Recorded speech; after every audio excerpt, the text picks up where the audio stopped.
Thank you very much for joining us again. You're watching Politics Tonight, digging beyond the headlines. And tonight we're discussing Benue politics and APC's victory with the chairman of the All Progressives Congress, APC, in the state, Austin Agada. So, Mr. Austin, let me ask you this. Now, just like you also said, Governor Samuel Ortom was brought into the government house under the platform of the APC. Now is finishing his 8-year tenure on the PDP. How confident are you that the governor-elect will not repeat such defection? No. I'm too confident because our people say that every Sunday that will be good, you will know it from a Saturday. The current Reverend Father-elect, Reverend Father Hyacinth Alia, is a distinguished gentleman to the core. From his approaches to issues, from his person, his ideas, his understanding of politics, even from the church, will go a long way to, and his preparedness and readiness to deliver to the people is something that speaks for him. An uncommon character. So for Ortom really knows what he wanted. He wasn't ready for governance. So he was only looking for a platform to be governor. And he came into APC, took the ticket as at that time, became governor, knew that his lifestyle, his principles, and everything run differently from the APC ideology, and had to run away to his original party, which is the PDP, to seek refuge. They gave him the ticket and he won again, using all kinds of scheme and sentiment. So that's a very different thing from the character and person of the current governor-elect, who have shown remorsefulness as to where the state is today. This is a man that has been on the altar of God for over 33 good years today as a priest. So he knows he left the altar to salvage a situation in Benin. And he will be going back to the altar. He hasn't come to joke. He has come to deliver, to bring a new pace about leadership, about governance in Benue, so that other people can follow. Because the queue is being lost by what Ortom has done in the last 8 years. So there's no comparison as to the person, character of Reverend Father Hyacinth Alia and that of Governor Samuel Ortom. So I can assure you that he will live by the dictates of the party and he will deliver the more dividends of democracy to the Benue people. Well, Mr. Agada, if I'm to go by your words, you just said Governor Ortom was also a man of God. He used to pray and talk a lot about God. So what makes Father Alia different? No. I said we thought, people thought, because in everything he says Holy Spirit and he says God in it. And, from that, the people said, okay, let's give him a trial. But by his action, is he truly a man of God? You have the answers to yourself. Has he been able to live up to every bit of what he has said and his promises to the people?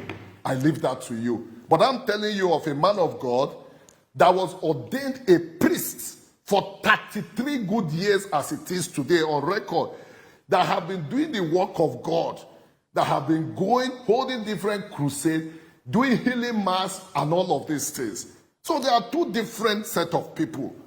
And of course, you can see from his exemplary lifestyle. That is what I'm saying. All right. Well, Reverend Father Alia has no prior political experience. How confident are you in his ability to deliver the dividends of democracy to Benue people? You don't need any political experience, my dear. What you need is the will to deliver to the people. Even in the church, there is politics. So politics is relatively as you define it. There is no place you don't find politics. So his understanding about the principle in politics gives me the assurance that he will do better with the party, with his party relationship and all of that. So for me, governance is not about politics. It is about your will to deliver, your will to give directive to governance and ensuring that things work according to how it's supposed to be. So what the people want is for him to deliver, and that he's ready to do. That I can assure you. Even if I'm not chairman today, I can assure you that.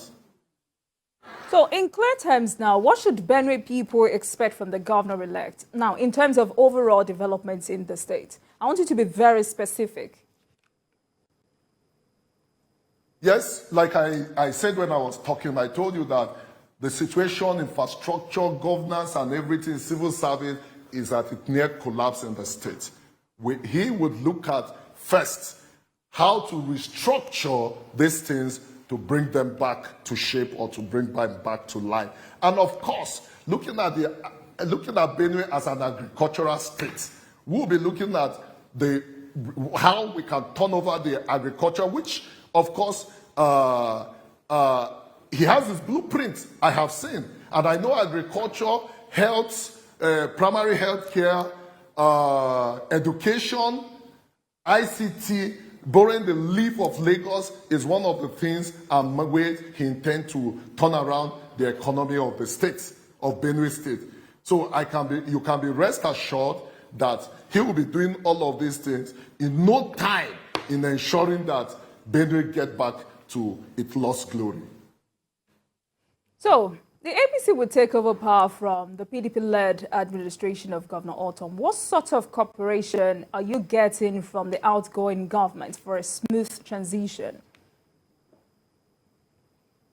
Well, like you know, the cooperation has not been there because reasons best known to them. As at the last time I discussed with the transition committee, no notes from the outgoing government have been handed over to the transition committee headed by the former head of service, Honorable Mike Yode, and meetings are not even regularly called, no sort of briefing and all of that. They say they will do it on the last day of the expiration of their tenure.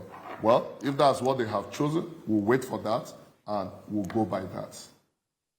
So are you making any efforts? Of course, there's a committee there, always seated, discussing. He has a committee headed by the secretary to the state government, Tony Ijoho. We have ours headed by Mike Yode, the former head of civil service in Benue. So it is for them to collaborate and bring an understanding to how they are living, the handing over notes, and how we are coming in and all of that. So it is our belief that this week, if they choose to do it, fine. If they don't choose to do it, what is important is that May 29th, Reverend Father Hyacinth will be sworn in as duly elected governor of Benin State, and we'll start from there. So, interestingly, Benin State will now be under APC control. That's the ruling party at the federal level. How do you think this will benefit your state? Of course, like you know very well, the person and character of the president-elect. Nigeria knows his capacity in terms of delivery, in terms of turning around the economy of the country or the state. So for us, with the good working relationship, he's one person with so much love. Benin loves him so much and has given him everything as far as his electoral victory is concerned. We will anchor on that in ensuring he understands where we have found ourselves as a state today. And I'm sure with the cooperation and assistance of his deputy too, with all this whole thing, they will find a space in carrying Benue along and supporting us massively for us to come out from where we have found ourselves as a state. So I have that assurance, and I know he also loves Benue people because we have proven to him that truly we are dependable allies. All right, let's get back to you for a minute. You emerged as party chairman, like I said earlier, in 2021. I mean, winning your election is a big deal, but what will you point as other major achievements you've achieved so far? Yes, like you said, when we came in 2021, we met a party that was in dissolution as a result of their mandate that have been stolen or that have been carried away. That we're able to harmonize, that we're able to bring together, that we're able to set a goal that we need victory. We need to bring back the party back on board. that we have achieved today, and I'm sure you have acknowledged that. Secondly, out of nowhere, you can see the party secretariat there. Even states with governors have not been able to achieve that. That was done in the last 1 year and just less than 2 years of this very administration, in the midst of this battle for the survival of the soul of Benin State. We're able to give them a rebranded state secretariat of the party, so that at least there will be a fresh atmosphere for us to do the needed work as expected by the people. And of course, the reforms we've been doing in the states, whereby committees are formed, and it was not an issue of a one-man show where someone sits or I sit and I take decision or I direct. No, committees have been formed always to carry along with party activity, to do this, to do that, to do this, and the people are happy in the state. So those are part of the achievement of my administration, and I'm ready to do more within, even if it's the last day before I eventually leave as chairman. So I also know that many did not give you a chance. They didn't think you could lead the party to victory, which is very impressive. I'd like to know, what is the secret of your success? Yes, that's true. Many did not think that I would, because one, considering my age and all of that, and you know, a lot of things. But for me, one of the things that I would thank God today is God himself first, that have given me that wisdom, that have been by my side, that have directed every step that I have taken, you know, and also placing my eyes on the ball, because from the word go when we came in as an ESCO, what was important for me is ensuring that I bring back the party to the progressive family. If you ask them, even at the National Secretariat, everywhere, that I have never compromised. I tell them anywhere we go that we would win Benue, and we are working hard to win Benue. That I have always done. And today, we have Benue back to the progressive family, and I'm sure Nigerians are happy, and they are proud that they have a young man like me that have been able to do this thing. Fantastic. So let's talk about insecurity, you know, which remains a big challenge in Benin State. The government of Samuel Ortom initiated different tactics to curb this challenge, which has also remained insurmountable. What strategy is the APC adopting to tackle this? The truth about it is that as a party, we won't be playing politics with the lives of Benue people. We'll go straight to tackle what the issues are. One, we'll not go after the herders' cows. No, we won't do that. We'll rather go after the offenders of those laws. Two, there's the General Tonkpera's report, 2014. If you study that report, you have all the solutions to the situation and the necessary killings we have in Benue. That report will be dusted and will be looked into it. But I can assure you that if it means the governor and the service chiefs of the states, that's the commissioner of police, and this relocating to those trouble areas, they will relocate to those trouble areas and operate from there till we find a lasting peace in Benue. So if you're saying that your party or the governor-elect will not play politics with the security situation in Benin State, it means that you're insinuating that the outgoing government did the same. How do you mean? Yes, I'm saying it because I know as a matter of fact that they were playing politics with the lives of Benue people. How? If they meant it, they know exactly what to do. Like I've always said, what is the issue with the Ortom-led administration and the cows of these herders? Why have the cow always been the problem when you know that it's an act of provocation? So for me, I don't want to speak much because God has given us the opportunity to ensure that we do the needful in seeing a different thing, and Benue people should be in safe hands. That is what is important. We will not be looking at what has happened behind. We'll be looking at going forward and how best we can help stabilize the security situation in Benue. Mr. Agada, you didn't answer my question. What is the needful that the governor-elect will do differently? Yes, I've said it. I said we won't be playing politics with the life of Benue people. We'll go down to the negotiating table and see what the issues are and ensure that the Atonkpera's report of 2014 is dusted. Let us see what is there, because as an elder statesman of the state, he has sat down with eminent Benue citizens, including the late bishop of the Catholic Diocese, where they sat down to look at the situation and have brought out models that can be used in coping out this situation or these incessant killings we have in Benue. So we'll be ensuring that we live up to that expectation. All right, we're watching. So the political parties are in the Presidential Election Petitions Tribunal. How confident are you that the APC will be able to defend its victory? Yes, because the election is said to be one of the most freest and fairest elections in the history of Nigeria. And that is one of the greatest achievements of President Muhammadu Buhari. A situation whereby you have the incoming president losing his own state, Lagos State.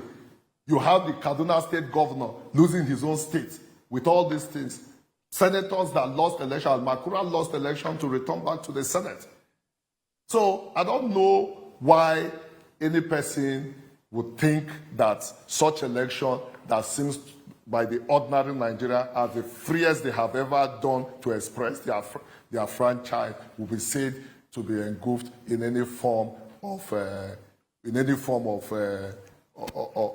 manipulation.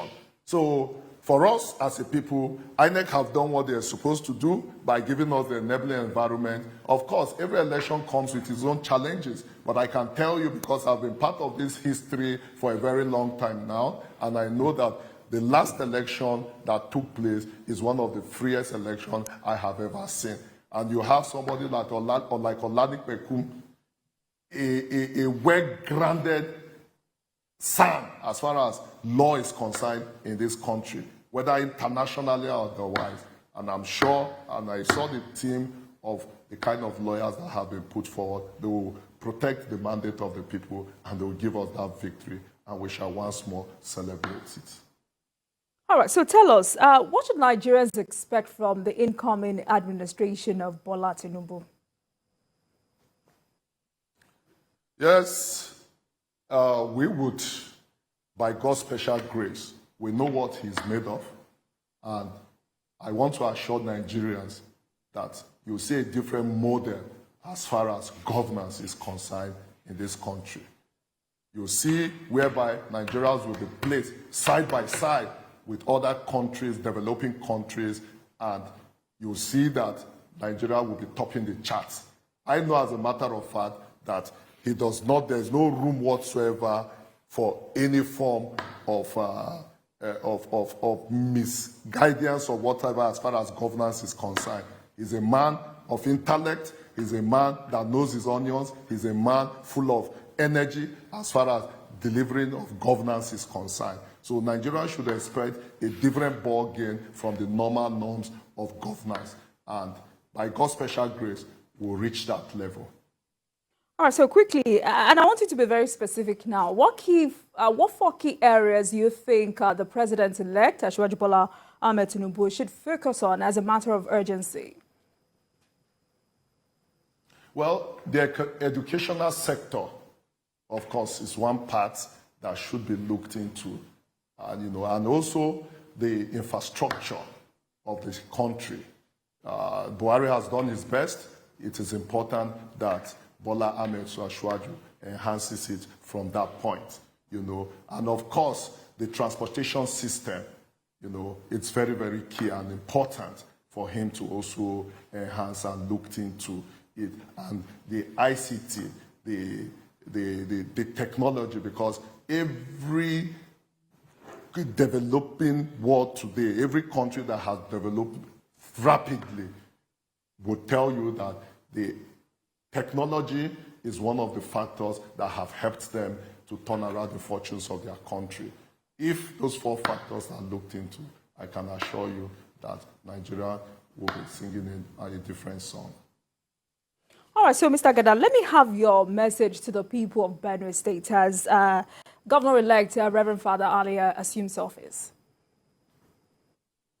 Yes, I want to tell them that they should not cease in their prayers for the governor-elect and for our party, that we are determined in ensuring that the needed governance, development, and dividends of democracy reach their table. My assurances to them is that we will not disappoint them. We will do all we can. We will not sleep. We will ensure that the fortunes and the life of the mass pensioners, civil servants, all those that have worked for the state that have not been paid, we will ensure that we do that as much as possible with the help of Mr. President-elect and every other thing that we need to do. Of course, that social contract between us and them when we went around campaigning and talking to them will not be breached. We'll do everything humanly possible to live to that expectation. They can be rest assured. What we are coming to do is more or less a sacrificial government for the Benue people. That is my assurance and word of hope to them. All right. Thank you very much, Austin Agada, Chairman of the All Progressives Congress, APC in Benin State, as we focus on Benue politics and the APC's victory. Thank you very much for coming on the program tonight. And I must say that we wish you and the governor-elect the very best as you take over power in Benin State. Thank you very much.